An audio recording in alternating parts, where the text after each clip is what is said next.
So hi everybody. My name is Joel. I am the project coordinator for the Sustainable Food and Farming Future Cluster here at UTSC. I'm going to start today's workshop by reading a land acknowledgement. So today we wish to acknowledge this land on which the University of Toronto operates. For thousands of years, it has been the traditional land of the Huron-Wendat, the Seneca, and the Mississaugas of the Credit. Today, this workshop this meeting place, I should say, is still the home to many Indigenous peoples from across Turtle Island.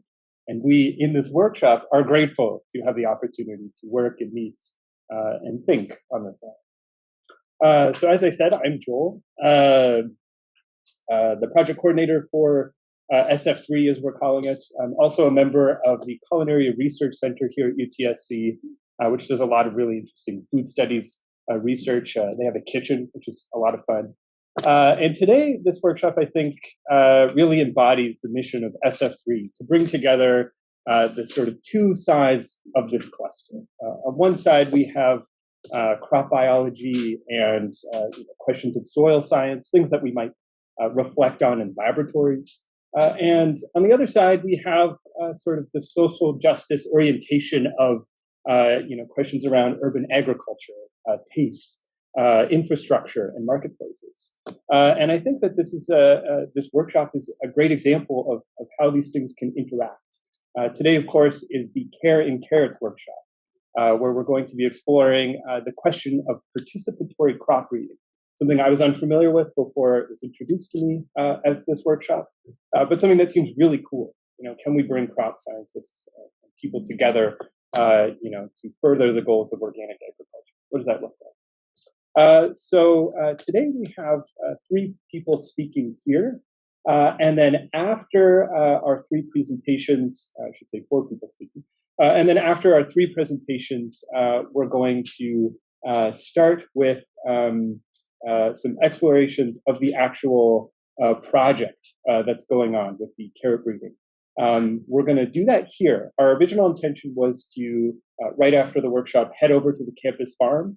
But because of specifically how windy it is, I think we decided that we would hold that part of our workshop here. So the tasting will be held here after, and then following that, we can head off to the campus farm for those who'd like to take a look at what's been going on there. So the first presentation today is by Mark Cadot. To discuss the knowns and unknowns of urbanization on ecosystem health. So Mark is a professor here at UTSC in the Biological Sciences Department. He's the director of the Center for Environmental Research and Anthropocene and the chair of Applied Ecology Resources. So Mark, thank you. I'm not going to talk about carrots. I'm barely going to talk about agriculture. So what I was asked to do was give sort of a general talk about the ways in which we shape the place where we live, about the impacts that has, about the role of ecosystem benefits and functioning that we have potential to realize in these spaces. And so some of this is based on a review that I had to do for Scottish Parliament when they were doing they want to do a report on nature-based solutions. And part of this is actually coming from a book that hopefully we publish next year on green space. So, when we see a picture like this, we think of certain senses that would be triggered. We think smell, feeling, humidity, light, etc. And we think about the age and the permanence of this type of system. And lots of thinkers from past times would look at this and see this as a symbol of permanence, right? And so we would see quotes like I'm showing here from various thinkers that would attribute this permanence, this sort of immortality to natural systems. And so we might think of that and romanticize that as what exists in nature, and it's beyond our control and our influence. But the reality is that the world looks like this increasingly.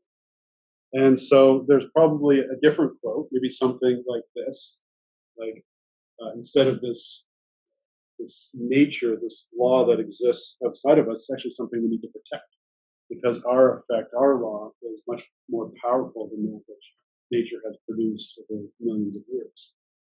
And so we go from these natural systems to things that look like this. And we're all familiar with this. This is, well, maybe not this specific place. This is Hong Kong. We took this picture and hiked up to Victoria Peak. But we're all very familiar with this concept. It doesn't feel strange to us. But to the Earth, this is a very strange thing. Right? This is a concentration of energy and material that has not existed at any time in Earth's history prior to just a couple of years ago. Really. And this represents a modification of the landscape, everything from the geology to the chemistry, obviously to the ecology and biodiversity. This is a fundamental change in Earth systems and our experience with Earth. And so we see this, and for most of us, our gut feeling is that this is not necessarily a good thing from an ecological point of view. But there are people that argue the opposite, that if we look at, for example, this commonly cited book by William Mayer, who actually argues that cities have environmental advantages. And what he argues is that at a global scale, cities are more efficient, right? They concentrate transportation, energy, material into small places so that we're not having to have these broad scale impacts, moving material around, moving energy. And so he would argue that cities have a lower environmental impact than if people were distributed evenly across the Earth, just because of that, some of those efficiencies. And he's not wrong. And he would argue that cities concentrate human activity so that land is actually spared elsewhere. I don't know if that's true. I think those things are a little bit decoupled. But logically, it should happen that way. And obviously, we know that I'm going to go with the but. There is an important one, something that he really doesn't address, which is that if you're a resident of Taipei, it doesn't matter that cities on the whole globally are environmentally better. What matters is that you're breathing that air, right? So if you live in Taipei on this particularly smoggy day, then what really matters to you is what are the environmental conditions that I actually experience, that I deal with.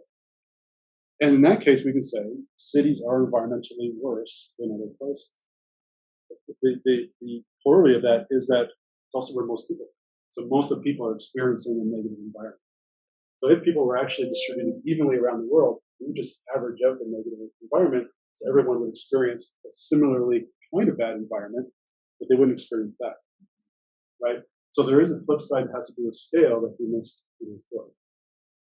So we know that cities generate a number of environmental conditions, a number of environmental impacts, everything from the chemistry of air and water, light, sound, physical changes, and we know that that there are these effects, but a lot of them aren't that well understood. Surprisingly, and even I look back at ecology, we've had this flourish in studies of urban ecology over the past decade or so, because we haven't understand urban systems very well, which is kind of funny because it's where we live. It's where most ecologists live, are in cities. Most ecologists go elsewhere to do their studies. And so we actually haven't had a really strong set of hypotheses or theories to explain the effects of urbanization and biodiversity on ecosystem processes. And that's starting to change. So the main consequences of urbanization, we can bin them broadly. One is habitat loss. Within a city, about 99% of the original habitat is gone. A few remnants. Places like Toronto are especially fortunate. We have very large forested ravines, but most cities around the world don't have these intact habitats that we do. And a lot of ours just by accident. Because we're in Asia, in the 1850s, stalled over Toronto, dumped over a meter of rain, wiped out some neighborhoods, people died. And so that's when they created or empowered the Toronto Region Conservation Authority to be in charge of protecting waterways and reducing floodways. That's why we have forested ravines. It's just because the lack of development because of those bylaws, not because they wanted to protect biodiversity. We know that cities generate air pollution. Everything from excess nitrogen going in the atmosphere that helps produce ozone, volatile organic compounds, particulate matter. And this one's a particularly troubling one, and maybe one's underappreciated. So we know that cities are sources that generate particulate matter. And what's especially disconcerting are those really small particulate matter, those that are under 2.5 micron, or referred to as PM 2.5. We breathe those in, they become lodged in our lung tissue. The World Health Organization considers this to be a group 1 carcinogen. It's probably responsible for 2 million premature deaths a year globally. And this is because people live in cities and we're generating this toxin in cities. Most countries have adopted fairly strict limits on the generation of PM 2.5, somewhere between 25 and 35 micrograms per meter cubed of air. Here are some cities. Maybe it's a little small for you to see. They're all in the hundreds. So there's cities that are many times higher in concentrations of PM 2.5. Some places, like Beijing, an example, have experienced almost 1,000 micrograms per meter cubed over certain periods of time. You'll also notice that a lot of these countries are in particular regions where we have outsourced our factory production.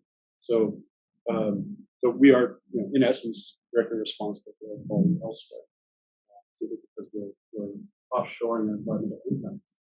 Toronto has particularly good air quality globally, simply because we're not doing a lot of these industrial activities. Next, we know that cities generate water pollution. As an example, 70% of U.S. cities report water pollutants above EPA standards routinely. And it's not actually clear what can be done about this when they report it. Cities are also noisy places that result in stress in both people and different species. And also, cities are places that generate a lot of light, which also can impact not only people, but species migration, mating, movement, etc. There's other, I guess, more emergent effects of cities that aren't as direct in terms of their causal pathways, right? So we know that we put in a lot of lights, we have light pollution. Some of these indirect pathways include loss of connection and experience. So people living most of their lives in cities have a very different experience than, say, what I grew up experiencing. I grew up in a small town in northern Ontario. I'd wake up, there'd be bears or moose outside my front door. I'd wander in the woods. People growing up in Toronto may not have those types of experiences. And some people argue that there are repercussions for lack of those experiences as people grow and develop. Most famous is the concept of nature deficit disorder by Richard Louv. It is something that's been criticized as a concept because it sometimes doesn't have direct mechanisms. It's not an official diagnosis, which could actually lead to a misunderstanding of what might be causing problems in people. It could be other sources of causes, so it could be tricky for diagnosing. But I think the overall concept is true, that we are losing something in our experience, having this disconnect from nature. What I'm interested in is a lot of the impacts on biodiversity and ecosystems.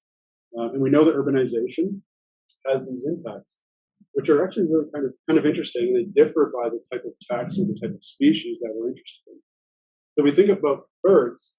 I have two colors here, the orange and the sort of aqua color. Aqua is the number of species, and orange is the number of individuals of total abundance. You'll see birds show this decoupling between abundance and species richness. And that's because if you go into any core of a city, you see lots of rock doves and pigeons, starlings. So certain types of species do really, really well in urban areas and sort of maintain high abundances.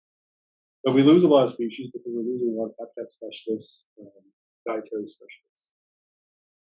For mammals, you see this funny curve that they seem to do all right or even better with some small amounts of urbanization. This is driven completely by medium and small size omnivores that love getting to garbage. What's lacking from this, and why this is a little bit misleading, is that even out here, where we have low urbanization, we typically have already excluded the large body. So bears, including wolves and stuff like that. So it's a little bit misleading. So we're only sampling from medium and small. Insects usually see very different responses to urbanization. So, for example, spiders and bees might be relatively insensitive to urbanization and in some cases show benefits. We're planting lots of nectar-bearing flowers and gardens in cities, so there might be increased resources, for example. There's certainly not the broad-scale spraying of pesticides in the agricultural landscape, so there might be a refuge in cities. But for other taxa, especially those we think of as being more specialized, butterflies and beetles, we do see broad declines. And with them go certain types of ecosystem functions and services that they provide. The final one is plants. In plants, we see the reverse of birds. So it's not difficult to understand why we see a decline in number of individuals. Just to the side, is pavement, right? So we just lose space where plants could grow, but we don't necessarily see a decline in species richness. And this is because of gardens. It's because people purposely introduce relatively few individuals that they have to take care of and maintain from all around the world. So we actually, in many cases, might be increasing plant diversity in cities. Is it a type of plant diversity that can persist and contribute to ecosystems? Probably not. Right? A lot of those species would disappear if humans weren't taking care of them, removing competition, supporting them in different ways. So that's a lot of that. And I don't want this to be a pessimistic message, because there actually is opportunity as well. And so because we are aware of cities and we're aware of the impacts that they have, and we're aware of the potential benefits that we should be realizing from the environments around us, we now have opportunity to reconceive of where and what nature exists in the city. This is a picture from Singapore. And we're going to get back to Singapore in a little bit, but it's usually held up as this model of what the environmentally conscious municipal governance could look like, and reconceiving different kinds of space in cities. Well, that messed up a little bit. It's supposed to be nice white trees silhouetted against living buildings. When I transferred it over, it messed up. So in any city, we realize certain types of services that we get from the environment. And in cities, these are particularly important, right? I'm sure you're all very heard of the concept of ecosystem services. It's a broadly discussed phenomenon. But in cities is where they are especially acute and important in their interactions with people. And so there's four main groups of services we can think about. And I've reframed them a little bit to be more applicable to cities and to actually be a little bit easier to communicate. So the first one that's often called regulating services, we can think of as healthy ecosystems. So when we have healthy ecosystems, there's a variety of basic functioning that occurs. So ecosystems are really fascinating, right? That's why I became an ecologist, because any place on Earth, you have a bunch of just raw ingredients. You have nitrogen, you have phosphorus, you have water, you have sunlight, right? Something magical happens when you have a bunch of organisms. It turns those raw ingredients into a biological machinery that's functioning. And so what we see then, and how we can measure that, processes by the stocks and flows of nitrogen, of nutrients and energy that flow through the system. And so because that's happening, because plants are doing this, they provide home for biodiversity, habitats for lots of species. Then they undergo a set of processes that ensure their own, the ecosystem's own persistence and stability. That's not to say there's some higher level thing happening, but the fact that these biological processes are utilizing, transforming, transmitting energy and nitrogen amongst different components is a way of self-generating an ecosystem. From nature and cities, we also get environmental benefits. This is referred to as supporting services, but we can think of environmental benefits as the world around us and how well it nourishes us, how well that environment supports our well-being. So things like cooling on hot days, intercepting heavy rainfall, filtering pollutants, etc. We also have provisioning services that we're talking about in this meeting here today, which is getting direct benefits to people, so goods. Those things like edible plants, animals, fungi, opportunities for urban agriculture, some artistic and building materials that might come from natural sources. And the last one, often referred to as cultural services, I think of as experiential benefits. And so experiential benefits are really about the immersive values of people being connected to nature. And so whether that's through cultural, religious, or artistic inspiration, opportunities for formal and informal for learning and growing, mental health, well-being, child development, and so forth. So given that we know that there are these potential benefits having nature in cities, then we, like I said, we have this opportunity to think about how we build, manage, and experience our cities. And so this is where nature-based solutions come in. So nature-based solutions are generally defined as cost-effective infrastructure, land development, that prioritizes natural benefits, it explicitly includes natural benefits in their design as a way to create an environmentally healthier city, greater resilience to future climate change is usually a large concern for nature-based solutions, to include humans in their engagement, in their ownership over space. And so I'll talk explicitly about some of these examples here in a moment. So what do these nature-based solutions do? They can reduce, like I've already said, they can reduce water and flooding, or better move water through the system, reduce flooding. So, for example, in these photos here, this is traditionally what we would have built in cities. Right? We would channelize streams. We would probably use impervious material to move that water. Almost zero biodiversity value. They'd probably just concentrate and move pollutants and toxins through the system. But today we're starting to see systems that look like this. So again, this is in Singapore. This serves the same function as that, right? This is designed by people to move flood waters through a system away from human populations. But you can see it has biodiversity value. It has recreation value. Just up on the shore here, you can rent kayaks. There's aesthetic value as well. So it's a place you'd actually want to go and recreate. You probably wouldn't want to here. And so this is a form of redesigning space that has multiple benefits that are easily realized. We know these natural spaces can help moderate temperature. There's lots of examples and data out there about how expansion of green space, planting of trees, can reduce the temperatures we see in urban areas. We know urban areas are much warmer than other areas surrounding them. And a component to combat that warming is, in fact, using natural elements, trees especially.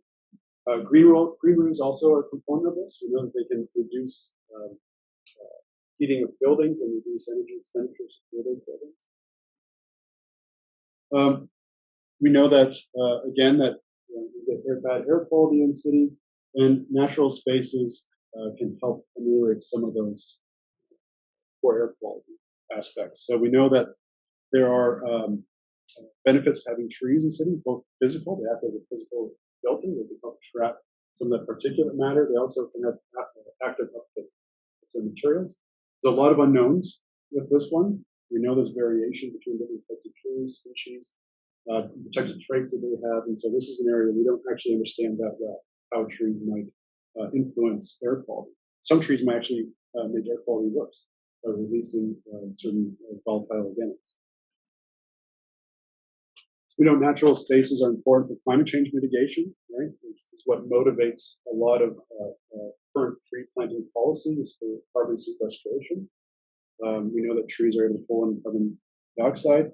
We also know that trees, cities that have been treed quite well, that have good management of trees, can actually pull in more carbon than surrounding lands because agricultural lands may not be historically that great at sequestering carbon dioxide. And so cities might have some benefit if they're managed correctly.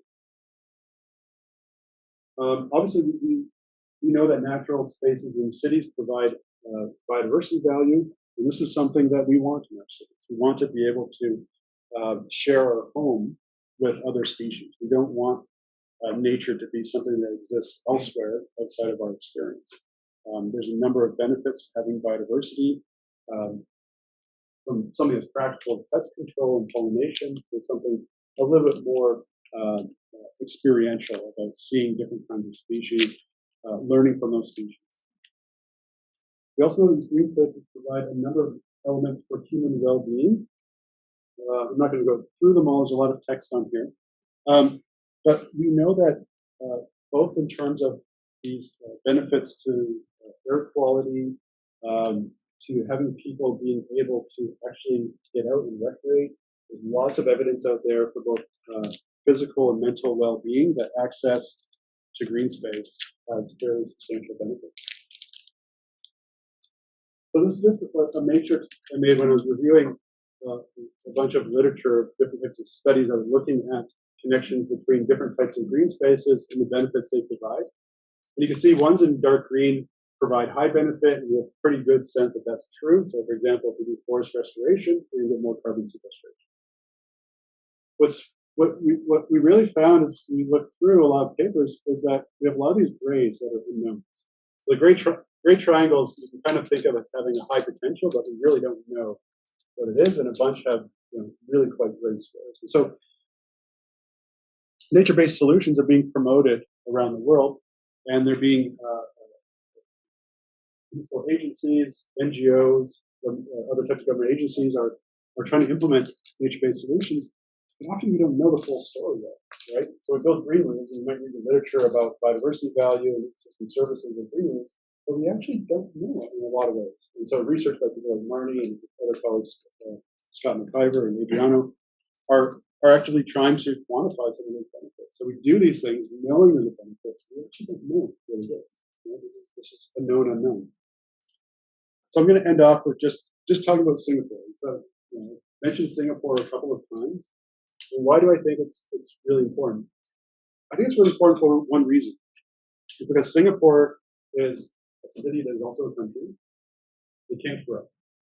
And so what they've done is any of their new development projects are no longer separated by municipal bylaw or code type, right? So it's not an industrial area, it's not a residential area, it's not a natural area. Those get blended. So there's nature in every development. And why I like this photo right here is if we built this in Canada, so what this is this is a building that has the machinery for these locks that can cut off the bay from the ocean to manage flooding. If we built that in Canada, it would be a gray building with all the machinery and the pipes coming in and out. There'd probably be a big fence around it, right? No access. And it would be an industrial space that would be completely cut off from human experience. Well, here, it's a park on top.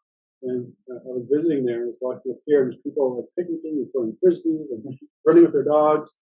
And I just thought, I wonder how many people actually know that they're standing on top of it, that it's just an industrial building. Right? Well, I don't know how many people would actually know.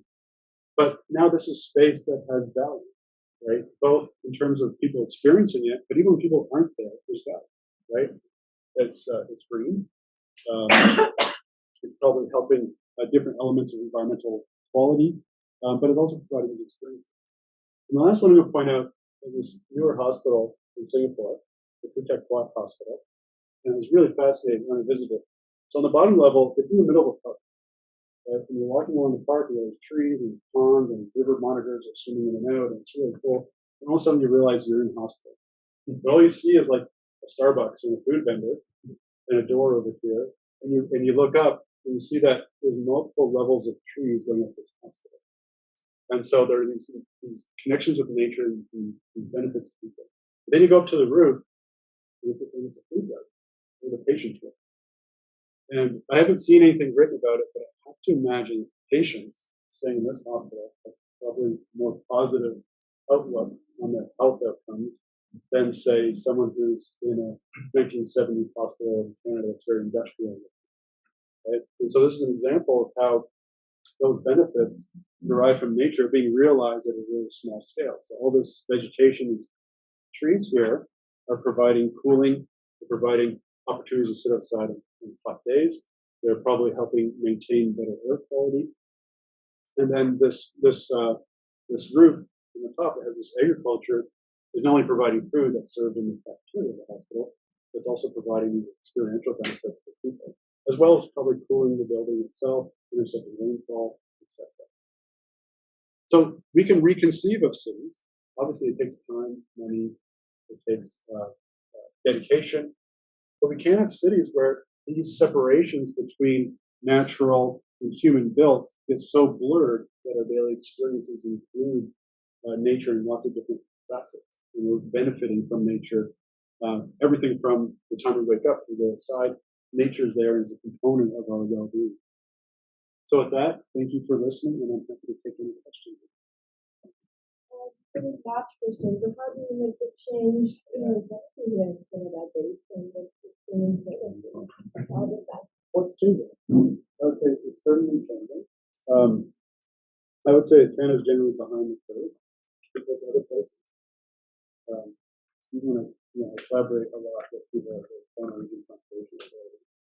I mention ecosystem services, and they'll be like, "I'm not even good at that," but they're not worked into their objectives, right?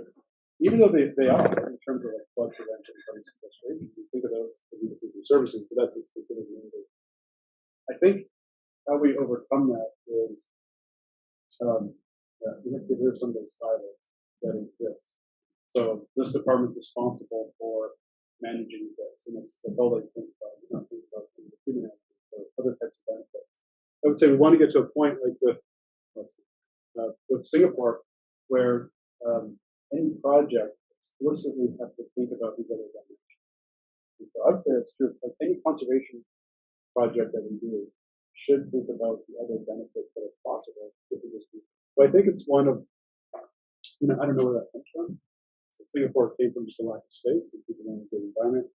And also it came from non-democratic system and leadership who happened to prioritize the environment. It could have went the opposite way very easily.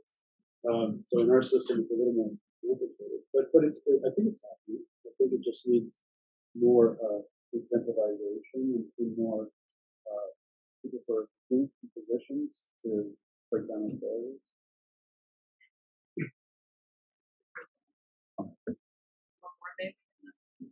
Okay, yeah, and there's plenty of time for discussion. Or you do one more.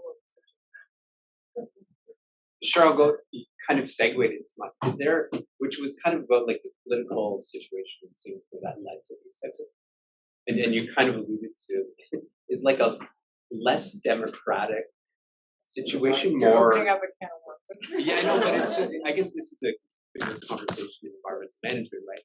Which types of systems themselves to very progressive and rapid progress. So in China as well, like as much as China was the poster child for using their environment credit card and maxing out for economic growth, they're also the quickest to implement changes that might actually be kind of draconian. Like people with car license plate to start on even the only drive in the truck, right? Like these types of rules that are inconceivable. How do you get to work? What's that? How do you get to work if you work on? Well, you have really good public transit. Okay. You go to most Chinese cities today, and there's huge investment in public transit, and so you get these kind of rules. And also, I was in China once, and then I didn't go for 2 years. Between the one time I went to the other time I went, there were bike stations everywhere, and they didn't exist 2 years before. And the government just incentivized it, put in these type bike stations, and developed the apps so people could get their phone and get them. And it was everywhere. Everyone was riding. And so to answer your questions, like Singapore is kind of unique. They're very thoughtful. They're very, because there's 3 main ethnicities that make up Singapore. You know, like Singapore, ethnicity. It's Malaysians, Indians, Chinese. And what they do is even those apartment blocks. So 80% of the housing units are publicly owned in Singapore. They'll say 1/3 has to be this ethnicity, this ethnicity, this ethnicity. So what they're doing is, when they do a lot of policy, it's actually kind of, you don't agree with it, but you can't say they're not being thoughtful about it. And so they try to have these long-term benefits in their various policies. And so what creates that? So I'm going to introduce now Michael Fox. Michael, you're discussing the campus. I don't want to give your whole presentation. the campus turned into an agriculture. So Michael is an assistant professor in the School of Environment here at the University of Toronto. His teaching, research, and advocacy are broadly motivated by commitments to intersections between social and environmental justice. His current work focuses on urban and campus-based social movements for food system transition. Yeah, thanks for having me. I'm really happy to be here. And maybe I can. I'm not going to answer this very naughty question that you proposed, but might gesture at some possible way to prefigure different ways of being in the world and elements that might push us towards that. So students, campuses, is kind of what I'm invested in. She also mentioned, oddly enough, I'm a social scientist, but this is the third time I've been to a carrot-inspired event. I did my research for my dissertation in the Holland Marsh, and they happen to grow a lot of carrots, different kinds of carrots, probably than what has been grown here. But anyways, they used to have this annual muck crops research station event that I went to a couple times. I was doing research there. So, anyways, funnily enough, I also interviewed a lot of farmers during that work, and many of them said that they would grow the carrots that they would grow for the market, but then they would always grow themselves and their families a couple of rows of different kinds of carrots, probably something closer to these kinds of carrots, because they said the other ones taste like shit, is what they said to me. So, anyways, just a land acknowledgement. Joel, thank you for opening with that. I'll just sort of add an addendum to that, my own sort of personal statement. And that's just to acknowledge that I'm a white settler in these lands. And because of that, I've been afforded vast unearned privilege. That's benefited me personally and, of course, my family, and will continue to benefit us while these systems of oppression exist. So I like to try to use my work in ways that will undermine those systems of oppression, including colonialism, but of course the intersecting structures of capitalism, white supremacy, patriarchy, ableism, etc. I also draw your attention to the Indigenous Environmental Work Network. I like to try to signal boost as well when I'm giving my acknowledgments. And they did a report last summer, 2021, and concluded that Indigenous resistance, which you can see here, to sort of environmental harm, has resulted or delayed in the greenhouse gas pollution equivalent of at least 1/4 of annual U.S. emissions. So active anti-colonial work, active decolonization work is actually, leading the charge for environmental well-being in these territories that we call the United States. So I think it's very important to keep in mind. Okay, so I'm gonna read a bit because this is a paper that I just recently submitted, and you spend a lot of time on your words, so you want to get a chance to say them. And I'm gonna talk a bit as well. So I'm gonna do a bit of both. The whole kind of conceit of this work that I've been doing for 18 months or so, a couple of years, is that there's a lot of promise in university spaces, and there's a lot of promise in student activism in particular, to push the world towards the kinds of change that we need, right? Just look, tomorrow, the climate strike, this massive mobilization at a global scale. There's a lot of hope in this kind of thing, I think. And that universities have for centuries prefigured the kinds of changes that we want to see in the world, right? And if we can't, for example, start by greening our campuses, maybe looking at our cities is a bit too ambitious immediately, but if we can't sort of model that behavior on our campus, where are we going to do it, right? There's hope in these spaces. There's also these J.K. Gibson Graham, sort of radical feminist economists who talk about this ubiquitous starting place of here and now, which I think is a very empowering idea to think about. Oftentimes, probably we've all encountered this. Many of our classes are what my a prof that I had during my PhD, he liked to call misery studies 101. Just depressing as hell, right? But there's actually a lot of hope in thinking about any given moment and any given place we occupy is actually a moment to begin enacting change, right? We don't have to change the world today, but we can take little steps every day to sort of start, bending the arc of history, as I say. This notion of this ubiquitous starting place of here and now to make change. So this is kind of what I think inspires me. Another piece that inspires me is this recent book by Kevin Gagnon, and he invokes Nikolai Grundtvig, one of the founders of the Danish folk school movement. Grundtvig was writing in the mid-19th century, and he castigates the educational orthodoxy of his time and place as a kind of elitist pursuit that simply reproduced conventional power relations. Grundtvig insisted that these were schools of death, and they were overly kind of fixated on haughty, irrelevant scholarship. And what he called for were schools for life, right, that were relevant to people's daily lives, that were imbued with ethics and morals and the notion of transformation. At roughly the same time in the mid-19th century in the United States, as Monica M. recently pointed out in her recent book, Black leaders, including Booker T. Washington, George Washington Carver, and W.E.B. Du Bois, were prefiguring new worlds at the intersection of agriculture and Black liberation through the founding of Tuskegee University, which of course still exists today. And within this context, agriculture and agricultural education were framed as radical, as a kind of resistance to white supremacy and as liberatory. So again, I take a lot of inspiration from this kind of work, right? That this intersection of education, campuses, and food systems work has in fact changed the world. Now, of course, the world is not perfect, we know that, but there has been sort of incremental change at these kind of interfaces. And of course, young people in particular, post-secondary students, have been key actors in nearly every significant social movement since at least the post-war period. Even before this, in the 17th century, students are documented to have organized for better curriculum, lodging, and food by hosting strikes, again in the 17th century. Much more recently, of course, students have continued to mobilize for more equitable and inclusive education policy while raging resistance against the ongoing neoliberalization of higher education. Student activism, however, is not only limited to the campus environment.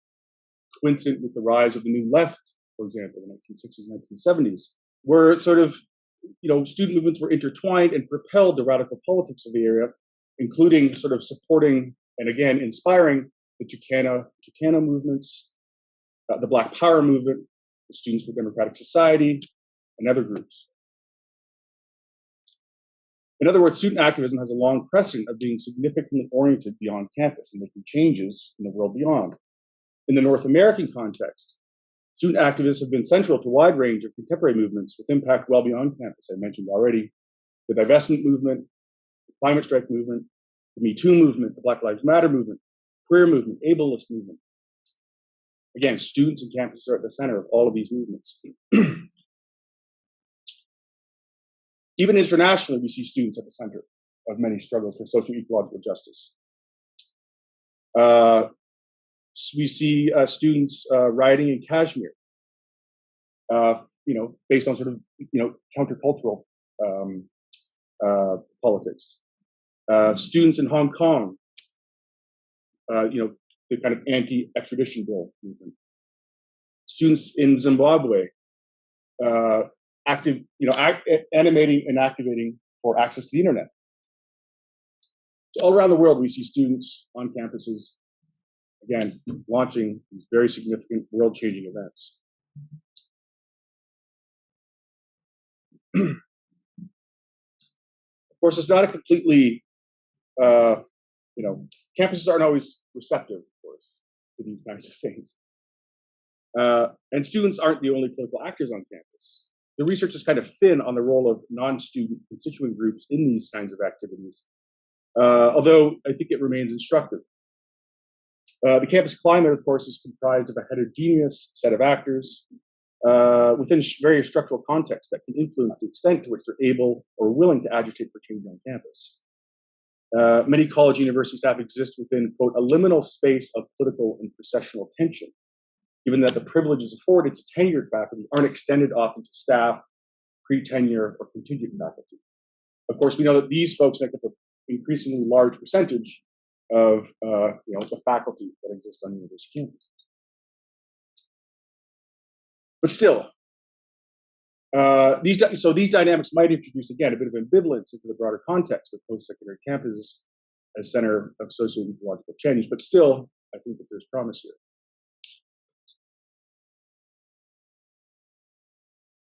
So again, despite these challenges, the campus climate remains a site of transformation, both real and potential, and one within which food scholars have demonstrated considerable interest recently.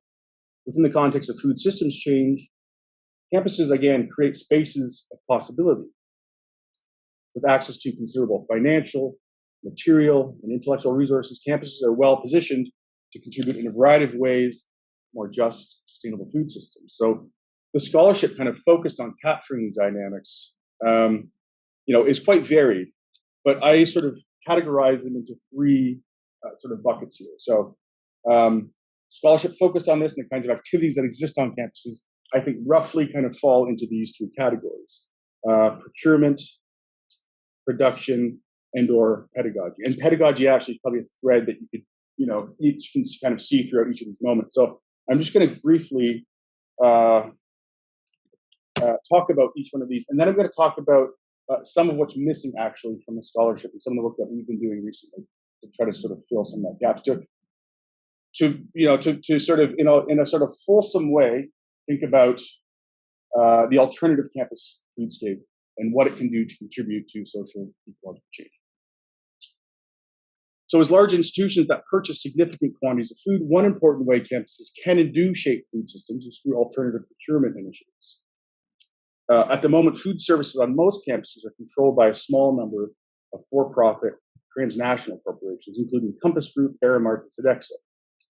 In some cases, campuses have a kind of blended model, but on the whole, 70% of food services at universities in Canada is covered by those three companies. So it's a highly concentrated sort of environment working in. These companies, of course, are notorious for a variety of policies that undermine the pursuit of more just and sustainable food systems in campuses, from providing, for example, energy-dense, nutrient-poor foods, through to exerting downward pressure on labor costs. As Bonucci and colleagues recently put it, these big three corporate food service providers are the primary expression of the globalized, corporatized, industrialized, and neoliberal food system on campuses today. It's important to note that many students are effectively forced to use the campus foodscape as their primary site of food consumption. I give you UTSC, just in a kind of island, right? And these issues, of course, can be compounded for students who live in residence and don't have access to kitchens to prepare their own food. While post-secondary student food insecurity is relatively under-researched and not all that well understood, we know that students experience far higher rates of food insecurity than the general population. Recent work in Canada suggests that about 40% of undergraduate students experience food insecurity at some point throughout their tenure. There was a more recent report by Meal Exchange, an organization actually, unfortunately, that no longer exists. They did a survey in 2021, and they found that almost 60% of undergraduate students that they surveyed at 10 universities across the country said that they were food insecure at that very moment. 60%. It's an unfathomable number. So alternative procurement models, though, on campus can help address some of these issues through, for example, direct purchasing agreements in ways that support more just and sustainable production and consumption side dynamics. In Toronto, of course, we've had some experience with this. Local Food Plus is an organization that was founded by Lord Stahlbrand, and for a while, at least for the St. George campus, worked with local farmers to create sort of different, procurement processes. Ultimately, it wasn't successful. As well, Joshna Murhara, recently wrote a book called "Take Back the Tray." You see that here, where she writes about her experience working at Toronto Metropolitan University. There's some friends from the university here today. And again, she worked very hard to sort of transform their food system in terms of, again, working with local farmers, working with, being very sort of selective and specific about the kinds of businesses, suppliers that TMU sort of got their food from to support, women-run businesses, local farmers, etc. Again, I don't want to spoil it for you if you haven't read the book yet. It's chapter 4, I think, in her book. It kind of fell apart. For a while, it was working and it was great, and then it fell apart. But it still, I think, is an instructive example of what's possible. Okay, so on to production. That was procurement, on to production. So the Moral Land Grant Act, originally passed in 1862, of course, established the land grant university system in the U.S. Over the course of the past century or so, these post-secondary farms that exist in these land grant institutions have supported practical kinds of education, research, etc., in support of largely the corporate industrialized agricultural model. In more recent years, though, there's been a rapid growth in campus food growing spaces outside the land grant model. So in the US, these kinds of farms have gone from about 26 in 1992 up to about 300 today. In Canada, we found there are about 110 of these kinds of spaces on campuses across Canada. And again, it seems to be growing all the time. Of course, we have one here later on today. Most of the farms that have emerged in the last 2 decades or so represent a kind of paradigmatic departure from that of land grant farms. This critique actually has been long brewing. Over 40 years ago, in a paper written by Mayer and Mayer in 1974, they observed that the present, I'll quote here, the present isolation of agriculture in American academic life is a tragedy, they wrote. Not only does it deprive us of the most useful model with a systems approach to human affairs, but it puts us in the world in mortal peril. So already, almost 50 years ago, I guess now, scholars were critiquing this land grant model, saying that we're just underpinning a system that is fundamentally, socio-ecologically unsound. So, but these new models, I mean, there's a variety of attributes, and I'll get into them in a bit more detail in a minute. But they're mostly focused on, for example, sort of agroecological production, organic, no pesticides, low pesticide, etc. They focus on building community. They focus on education. They focus, all these other kinds of things. Again, I'll get into them in a minute. But a very different kind of model in the land grant model. So again, I think there's hope in these spaces for that reason. Oh, and I should mention this picture here. So this happens to be an on-campus farm, and here they actually all the food that's grown on this farm is then it supplies a student-run cafe.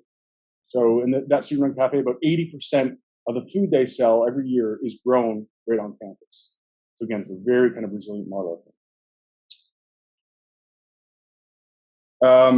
So pedagogy. Until relatively recently, food pedagogy as an area of formal study was relatively underappreciated. Jennifer Sumner, who's a colleague at OISE downtown, concisely put it in 2016, so not that long ago, that those who study learning have not often turned their gaze toward food, while those who study food have generally overlooked the learning associated with it. As scholars began, though, to turn a critical eye on food systems pedagogy, many have found the associated teaching and learning as it exists not so great. This kind of education has been critiqued for being unduly beholden to strict disciplinary boundaries and abstracted from the broader social, economic, ecological, political context in which food systems should be rooted. Valley and colleagues Lucy wrote that traditional agriculture and food-related curricula often follow linear cause and effect rationalities that focus on a limited range of objectives, for example, just yield over anything else. And they say that this is problematic. And in contrast to this kind of conventional perspective, other scholars insist that food system educators are confronted with an explicitly political choice. And I'm quoting here, to use education to reproduce the current food system, to raise awareness about the inequities of the food system, or to utilize education as a means to form individuals who are determined to transform the food system. Jennifer Sumner, again, refers to this as critical food systems pedagogy, which is comprised of a range of approaches that aren't just concerned with any type of change, but with change that explicitly addresses power and injustice in the food system. So in sum, procurement, production, and pedagogy can be understood as the kind of three sturdy pillars of the campus turn in food systems scholarship, activism, and practice. These three interventions and the intersections between them provide fertile ground for students, staff, and faculty to mobilize within the context of food systems transformation.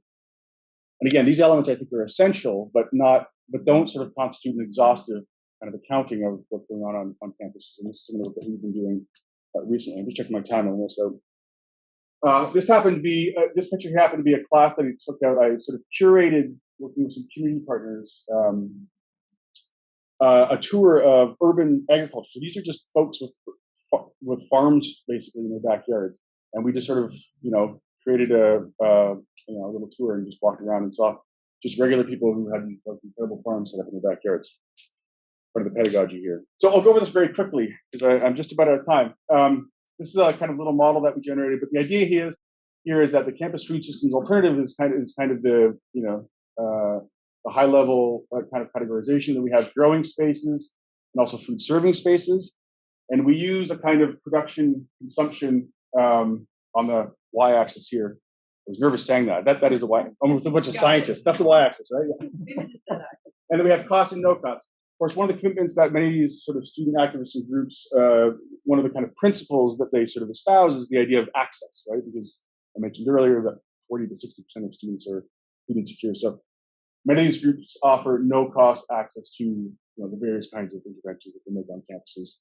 I should mention that there are about 150 or 155 of these kinds of initiatives that we've identified on campus. So both growing spaces, but also student-run cafes, student-run food banks, student-run community fridges, all these kinds of things. So there are many of these organizations on campuses across the country.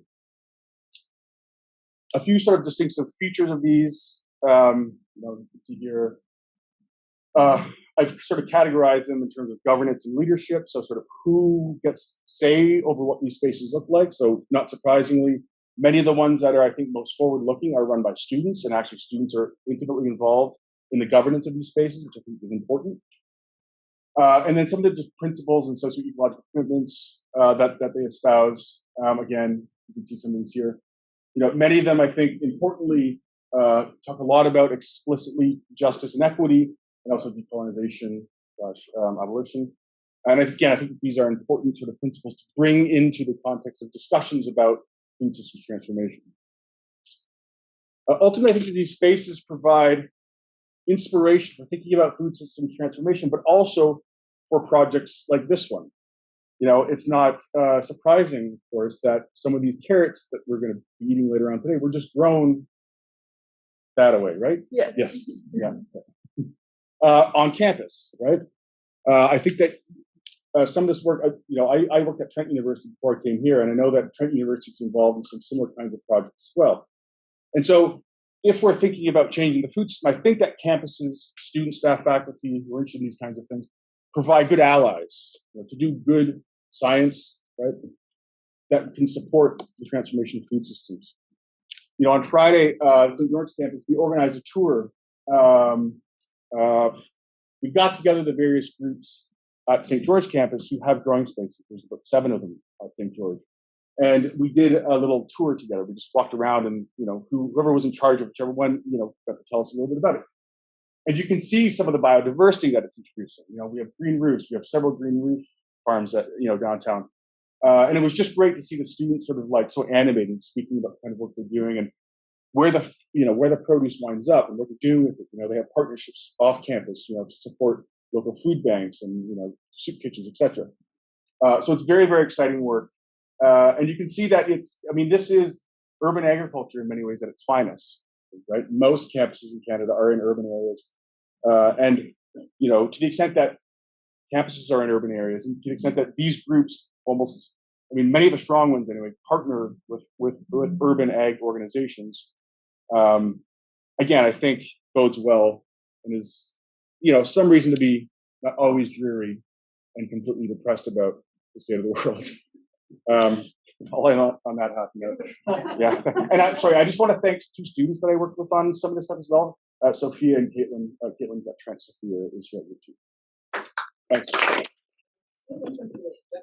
The land grant state provide urban campus, like campus agriculture. Yeah. Land grant institutes in the States, because historically agricultural oriented universities in the U.S., they're usually predominantly in more rural environments. So, thinking about Mark's talk and the role in this rise of campus agriculture, would you say that's predominantly an urban thing? Yeah, I would say it's definitely a more urban thing. Which isn't to say that there aren't. I think that alternative kinds of farms happening at traditional land grant universities, but my sense is, it seems like most of the growth is with more kind of urban campuses rather than the land grant. Urban campus very new universities, sort of rural economic universities that player in that sector. No, we haven't yet. That's a Thinking about Mark's talk about the state yeah. environment, right? We can think of campus Yeah. So some land grants are small. Sure. Sure. Still really small town, but it's Yeah.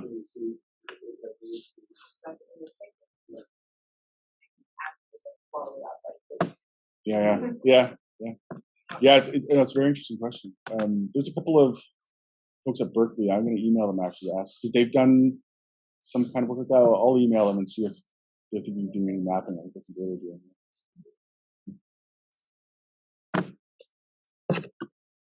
Yeah. Thanks, Mike. That was great. Here at UT, like, what's the movement in the procurement part of this? I remember it bubbled up. Remember the Airmark employees were on strike, and there was some discussions about it going on then. But I haven't really heard that emerge as like a student-led initiative in the last 5 years or so. So yeah, what's the status on where that's all at? So, it's hard because the U of T food service is kind of decentralized. Like it's different colleges have different relationships with the sort of large suppliers. But so I've been poking around. I've only been here for a year. I've been poking around, and so far I haven't. There was of course Local Food Plus a number of years ago. There are a couple of students, one PhD student who I've been chatting with who is sort of plugged into some of this, but it doesn't seem, at least at the moment, that there's much of a push in that regard at the moment. Yeah. Yeah, because when you put them up there, my thought was that procurement, initiatives in that area were similar to the divestment movement, right? Which is a very sort of singular thing. Yeah. That went all the way to yeah. But it's quite different than it's much more. Yeah, I think so. Yeah, it's maybe harder. Yeah, I think so. It could be. Yeah, it could be. It could sort of complicate. Like there are other models, like University of Winnipeg, for example. They have a social enterprise. They have relationships with 250 local suppliers, producers. That's more model. I think that there's a college out of people can without. One more question. I was just wondering if you knew. I remember when I arrived at the university like 5 years ago, I was really confused of why we don't have green bins. Like I've talked with a few people about this, but like it just seems like a really simple thing to implement, but yet we're still like wasting a ton of food. And I don't know why. Like, cause the city should take away green bins if we had them, right? Great point. In fact, there's just an initiative, at least at St. George, just got doing this summer called Meal Care, and they get food that's to be thrown out on campus and redistribute to students who need it or to the surrounding community. And they said last week they did a bunch of they're all reporting in this. In one day, they redistributed 3,000 pounds of food that was just thrown out to students, food bank, and to there's a couple of soup kitchens and missions around campus. So in just one day, they did 3,000 pounds. It's a great thing. Yeah, we need green bins and waste.